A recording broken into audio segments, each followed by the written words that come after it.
DC Comics in 2025, right? It's pretty interesting kind of where they're at right now. They're following up their DC All In kind of initiative with a lot of great titles. Some titles that have been continuing for a little bit, but with all new creative teams, and then some all new series, some brand new number ones to get everybody excited. So I want to talk about some of my DC pull lists. Actually, not some. This is going to be my entire DC pull list. I got it all laid out, written down, hard copy. I want to talk about it as we're going into 2025. Some of my thoughts on how these DC series have been going so far, and I guess like kind of why they're on my pull or why they might not be on my pull for long. So let's get into it, man. This is really just going to be a yapping type of video. So if you guys are interested in me yapping, definitely stay tuned. We got Batman, Superman, and Wonder Woman. The first three things on my poll. I think for me, it's really important to at least know what's going on with the Trinity over at DC Comics. So I can't see myself dropping the Batman title, Superman title, or the Wonder Woman title anytime soon. With the Batman stuff, we have Hush 2 coming in. I'm not super excited about Hush 2. I'm more excited about what's going on after Hush 2. So we'll stick it out for Hush 2, but I'm really looking forward to after Hush 2 is over, all said and done. What's the new creative team that's jumping on? Really excited about that. The Superman title has been really strong so far. Josh Williamson is just killing it. So really interesting stuff, really fun as well. Yeah, I've been loving that one. And then Tom King over on Wonder Woman. Say what you will about the Wonder Woman title as a whole, I guess. It's been really slow, I guess, is like the one bad thing I would say about it, but I can't get myself to drop it, man. Like I said, it's part of the Trinity, and I'm trying to give Tom King, the benefit of the doubt. Let's see if he can kind of pick it up a little bit, but the pacing has been a little bit off lately. Absolute Batman, Absolute Superman, Absolute Wonder Woman. I'm not dropping the Absolute titles. I mean, you guys have been hearing me gush about the Absolute titles every single week they release. And then we're going to get 3 new Absolute titles in. Absolute Flash, Absolute Green Lantern, Absolute Martian Manhunter. Those are absolutely going to be on my pull. So yeah, when all said and done, we're going to have 6 Absolute titles on the pull. That's all right. Poison Ivy. So this is an interesting series. G. Will Wilson with Marcio Takara as the main artist. I'm a couple issues behind. I know I say that a lot. I'm probably, at this point, I might be like 7 issues behind on this Poison Ivy title. But I can't stop pulling it, man. I've been pulling it for this longest time. And the first couple arcs were just so special to me. I can't see myself dropping the Poison Ivy title. I want to keep supporting it. If you guys remember, man, back in the day, this Poison Ivy title was only supposed to be 6 issues, I believe. So ever since then, man, it's been a knockout, standout title over at DC. Batgirl. Batgirl, which focuses on Cassandra Cain. I've been loving it, man. We have Tate Bromwell on the writing, and then we have Miyazawa, I believe, is the artist.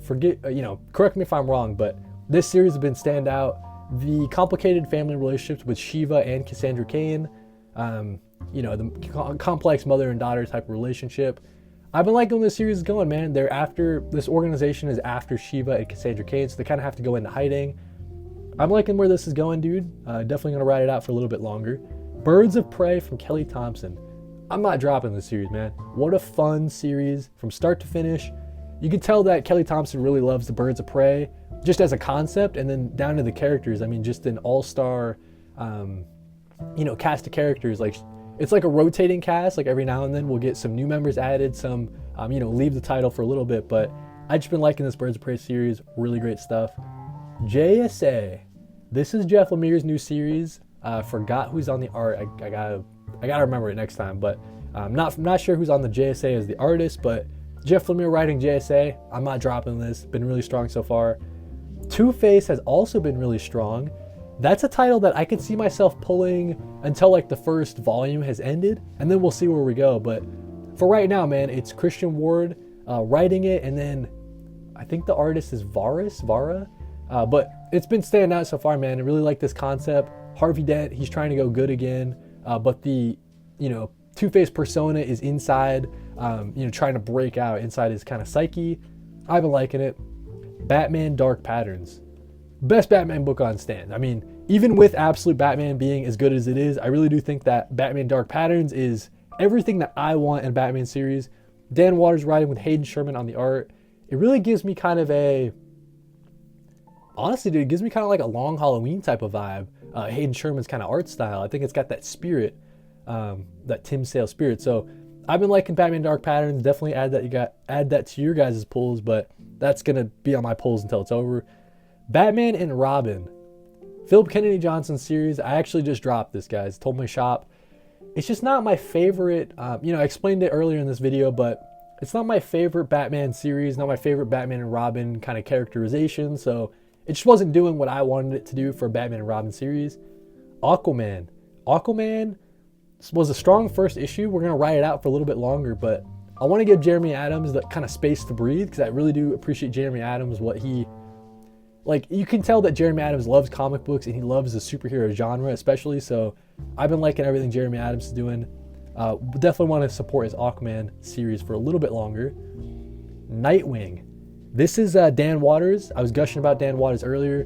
Dan Watters is just an all-star.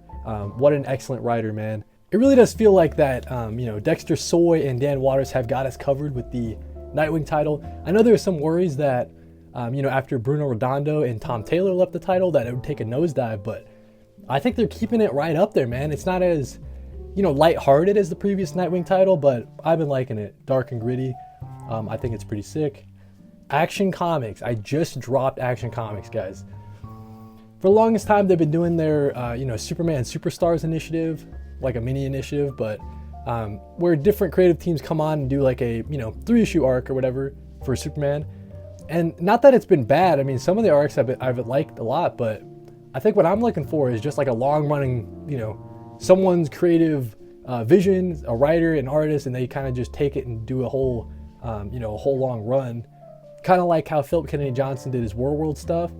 So that's what I'd be looking for in an Action Comics title. So we'll jump back on as soon as they kind of settle and, give that title over to one creative team and stop doing this Superman Superstars thing. It's been fun, but not something that I need to read every single month. It's something that I can read on DC Universe Infinite for sure.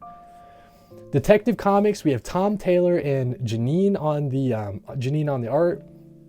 And this isn't a bad Batman title by any means. It's pretty much like your standard Batman fare. I think for this one, what does it for me is the art from Janine definitely takes it over the, takes it up a notch for me. But Tom Taylor, right? You got to give him time to cook on this Detective Comics title. Batman and Robin Year 1. Mark Waid, Chris Samney. I was saying it earlier for New Comic Book Day because a new one came out. Just excellent stuff, man. Mark Waid, Chris Samney. I can't get enough of it, dude. Batman and Robin Year 1 it's up there for Batman titles. Maybe like number 3 right after Batman Dark Patterns, Absolute Batman, and then Batman and Robin Year 1. I really like that early Dick Grayson and Batman kind of dynamic. They're trying to figure it out. New Gods. New Gods is from Ron V and Evan Cagle, and this is an interesting setup for a series, man. Ron V written, like I was saying, it's got Orion is trying to hunt down and based on a prophecy, he's trying to get rid of this really powerful kid, and then he's like, hey, I don't want to have to go after this kid. You, Mr. Miracle, go and take this kid and like hide him from me, because I don't want to have to do what I have to do. So interesting setup, man. We'll see where that goes. Ron B and Evan Cagle just killing it. The Question all along the Watchtower. I've been liking that one a lot. It's got Renee Montoya as the main character. She is one of my favorite characters in comics. I really like Renee Montoya. So we'll keep going with that series. It hasn't been, super blowing my socks off or anything, but it's been pretty solid. Renee Montoya is the sheriff of the Watchtower, the Justice League Watchtower, essentially, the new one. And something's going on with the Watchtower. There's like some malicious, like someone's hacking in or whatever. Some weirdness going on. So Renee Montoya has got to kind of figure out what's going on. Been pretty solid. Nice house by the sea, not dropping it. James Tynion IV, Alvaro Martinez Bueno on the art, Jordi Belair as well on the coloring. Just an all-star series. I mean, this is like a top 5 series of all time for me. Although I do think that it reads better in a binge. If you were to ask me exactly what happened in the last issue, I don't know if I'd be able to tell you, to be honest with you. It's one of those series that definitely reads better in a binge. Justice League Unlimited. Mark Waid, Dan Mora just doing nothing but heat, dude. I'm not dropping this title. So much fun. It's like, for DC titles, it's like a top 5 for me right now with Justice League Unlimited. Really great stuff. Tom King and Sook on Black Canary, best of the best. It's the new Tom King, it's the new Tom King mini-series or maxi-series, and I think it's off to a great start. I know some people aren't big fans of Tom King. They might not be fans of this Black Canary series either, but I think it's great, man. It's, you know, a lot of that complicated mother and daughter relationship for Black Canary and her mother. Going up against Shiva, mentioned Shiva earlier in the video, but you know, it's like this tournament to determine who's the best of the best. I've been liking it. Green Arrow, Chris Condon and Montos, just killing it, dude. One of my favorite DC series right now. Really intriguing, kind of mystery going on. But I think just the characterization of Green Arrow, I think Chris Condon's just nailing it. And then the art from Montos. I mean, for the longest time, I was singing his praises over on the Green Lantern side of things. I thought he was just killing it. Really excited to see him. You know, it's interesting. He's like doing a more of a street level, you know, story. He's not doing like this crazy grand sci-fi opera like in the Green Lantern stuff. But I still think his art's really solid. He definitely didn't lose anything by switching over to a more grounded series. Green Lantern Dark.